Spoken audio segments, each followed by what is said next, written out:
Have you ever noticed how sometimes it feels like it's not just what you know, but, well, who you know? That connection that seems to make all the difference. Today, we're taking a deep dive into a concept that really explains why that is. Welcome to the deep dive. Our mission today is to unpack this fascinating idea called social capital. It's a term from sociology, and it helps us see the sort of hidden value in our relationships and networks. We'll look at what it actually means, meet some key thinkers who shaped it, break down the different types, and then we'll zoom right into a real-world case study, the high-stakes world of Silicon Valley startups. We want to figure out how social capital can be this, powerful tool for success, but also sometimes a really big barrier. And we've got some great sources guiding us, the fabric of social capital, and a really specific study on Silicon Valley. Okay, let's get into it. So at its core, what is social capital? It's a sociological idea, right? Developed by people like Pierre Bourdieu and James Coleman. Essentially, it boils down to the value, the resources you gain through your social connections, your relationships, your networks, the groups you're part of. That's spot on. And the key thing, I think, is how it's different from other kinds of capital. It's not like economic capital, money, assets. And it's not quite cultural capital either, like your degree or specific skills. Social capital is unique because it lives in the structure of your social ties.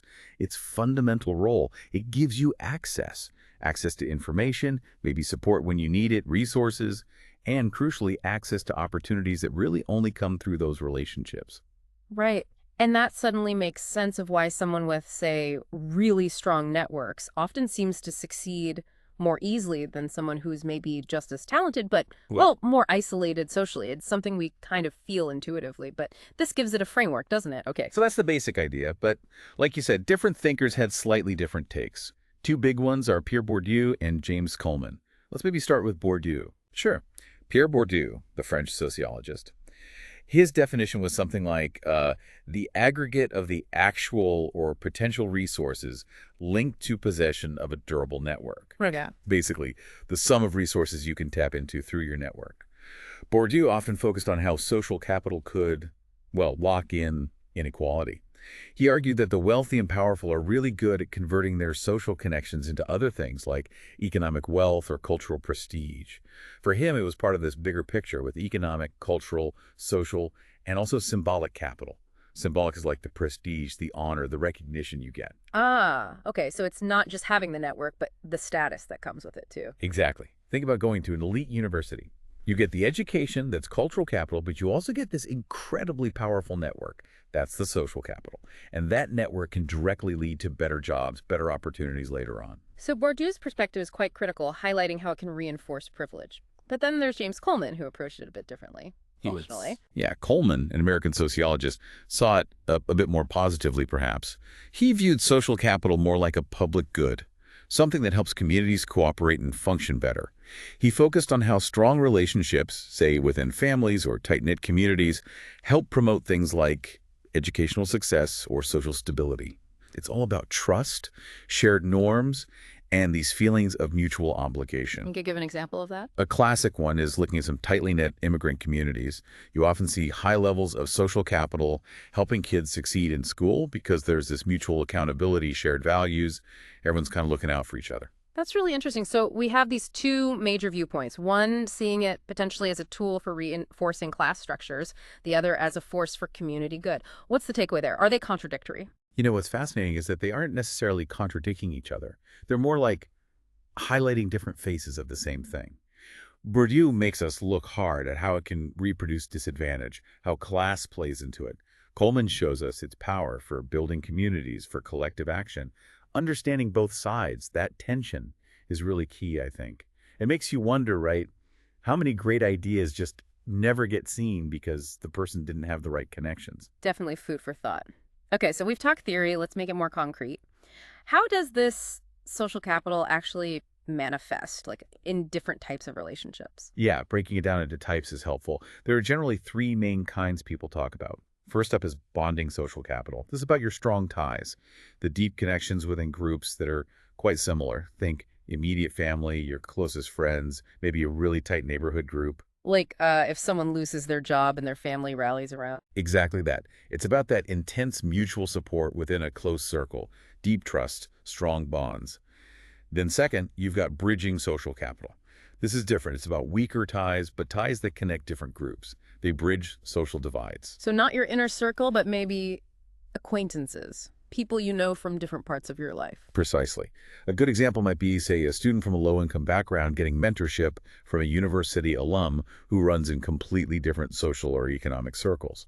It opens up access to new information, new perspectives, new opportunities. And the third type is linking social capital. This one specifically refers to connections that bridge power differentials. So connecting with people or institutions that are at a different level of power or authority. Okay. Like a community activist managing to get a meeting with a local policymaker, or finding a connection to a big funding organization. Exactly. It's about linking across formal power structures. It provides access to influence, resources, or decision makers that you wouldn't normally reach within your own group or even through bridging ties alone. Wow, okay. Bonding, bridging, linking. Those categories really clarify how it works in different contexts. From our tightest groups right up to the halls of power. It makes it much more tangible, you know? Absolutely. And once you have these categories in mind, you start seeing examples everywhere. Job referrals, that's a huge one. Most people Okay. find jobs through contacts, right? Not just sending out resumes into the void. That's bridging or sometimes bonding capital at work. Yeah, totally. Or think about political lobbying. It's often built on years of cultivated social capital between, say, executives and lawmakers. It's not just about the money changing hands. Right, the relationships matter, even online, right, like on LinkedIn or X. Having a big following, lots of connections that can translate into real influence or Yeah, opportunities. definitely. That's a modern form of social and sometimes symbolic capital. It's clearly powerful, but Yeah. it can't all be good, can it? You mentioned Bourdieu's concerns earlier. Are there significant downsides or challenges we need to talk about? Oh, absolutely. It's really important to connect this back to the bigger picture and acknowledge the downsides. Social capital isn't inherently positive. The most obvious challenge is inequality. If access to opportunities relies heavily on networks, then people starting with fewer connections or weaker ones are automatically at a disadvantage. It can absolutely reproduce privilege, generation after generation. So it can lock people out, essentially. Yes. And related to that is exclusivity. Sometimes those strong bonding ties, while great for the in-group, actively work to exclude outsiders. Think of the stereotypical old boys club, or maybe very tight-knit professional or ethnic networks where it's hard for others to break in. Yeah, I could see that. And there's even a potential dark side to very strong community ties, what some call overuse, or the burden of obligation. In communities with constant expectations to help your own, individuals might feel burnt out or even exploited, constantly pressured to provide support even when it stretches them thin. So it's this real double-edged sword. It can build strong communities, give people support, but it can also create these invisible walls and reinforce existing inequalities. Navigating that seems Yeah. tricky. Okay, this is where I think it gets really fascinating. Let's take all this theory and apply it. Let's do a deep dive into that specific example. Silicon Valley. Right, Silicon Valley. It's this global icon, isn't it? The heart of tech innovation. And the story it tells about itself is often one of pure meritocracy. The best ideas win, anyone can make it big. But when you look closer, using this lens of social capital, well, the picture gets a lot more complex. Our sources show that social capital plays an absolutely huge, maybe even equal, role in determining who gets funded, mentored, and ultimately succeeds. It's like an amplifier for social capital, you said. Kind of, yeah. Yeah. The key players are obvious. The startup founders, the venture capitalists, the VCs with the money, all these interconnected networks, the elite universities, accelerators, incubators. So how does it actually work there? What are the mechanisms? Well, one major channel is through elite educational networks. It's no secret that a disproportionate number of successful founders come from places like Stanford or MIT. Graduating from there gives you more than a degree. You get access to exclusive alumni networks, professors who have connections to VCs, maybe former classmates who are now potential co-founders or early investors. So instant bridging capital, almost. Pretty much. It provides those warm introductions, that initial credibility, maybe even seed funding from contacts. It's a massive head start. Then there's the whole ecosystem of mentorship and insider knowledge, especially in accelerators like, say, Y Combinator. Getting in often relies on recommendations. Once you're in, you get intense mentorship, access to crucial know-how, and importantly, you get to pitch at demo days attended by all the top investors. It's privileged access. It sounds like getting into the right club. In many ways, yes. And that links to first-round funding. Our sources really stress this. For early-stage startups, investors rely heavily on trust. And trust often comes from a warm introduction from someone they already know and respect. Your amazing business plan might not even get read if it comes in cold. Wow. So the network vouching for you is almost more important than the idea itself at that stage. It can certainly seem that way. And finally, there's social signaling.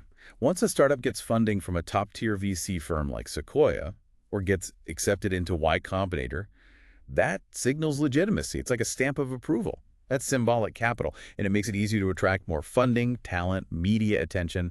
Your perceived value just shoots up. That paints a very different picture from the pure battle of ideas narrative. What does this mean for people not plugged into those networks? The inequality aspect you mentioned. Yeah, this is where it gets quite stark. The reality is, not everyone with a brilliant idea has access to these circles. We see significant underrepresentation of women, Black founders, Latinx founders. They often lack those crucial connections to the high-trust networks where most of the early-stage venture capital flows.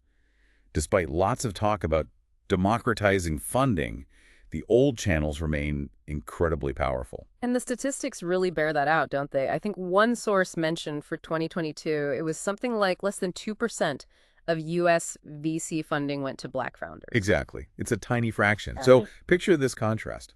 You have super talented engineer, maybe from a working class background, didn't go to an Ivy League school. They build an amazing, innovative product. But their cold emails to investors go unanswered. They don't have mentors who've been there, done that to guide them. They don't know anyone who can make that warm introduction. So they're stuck on the outside looking in. Pretty much. They might eventually get noticed, but only after they've somehow achieved significant traction all on their own, which is incredibly difficult, much slower, and often just impossible without that initial boost. It shows so clearly how a lack of social capital, not a lack of skill or a good idea, can be the biggest barrier. So the key takeaways from looking at Silicon Valley are, I think it really crystallizes how social capital operates. It provides access, those warm intros. It confers trust and legitimacy being part of the right networks. It facilitates information sharing, the insider tips, the know-how, and it helps massively with resource mobilization, getting funding faster, attracting a better team. It shows that even in an industry supposedly focused on disrupting the old ways, these deeply embedded social structures, these networks, still hold enormous power. wow. We've really covered a lot of ground today. We've unpacked social capital, looked at the core ideas from Bourdieu and Coleman, the different types like bonding, bridging, linking, and then we saw how it plays out, warts and all, in the high-stakes environment of Silicon Valley. It seems undeniable, really. Who you know can be just as important, if not sometimes more so, than what you know. It really can. And this deep dive shows that while it's fantastic for building communities, accelerating careers, getting things done, it's also this powerful engine that can often silently exclude people and reinforce existing privileges. These networks we're all part of. They aren't just neutral sets of connections. They embody social power. So maybe a final thought for everyone listening. As you go about your own work, your own community involvement, take a moment to think. How does social capital operate in your world? What networks are you part of? And what might that mean for the opportunities you see? And perhaps, just as importantly, for the ones you don't.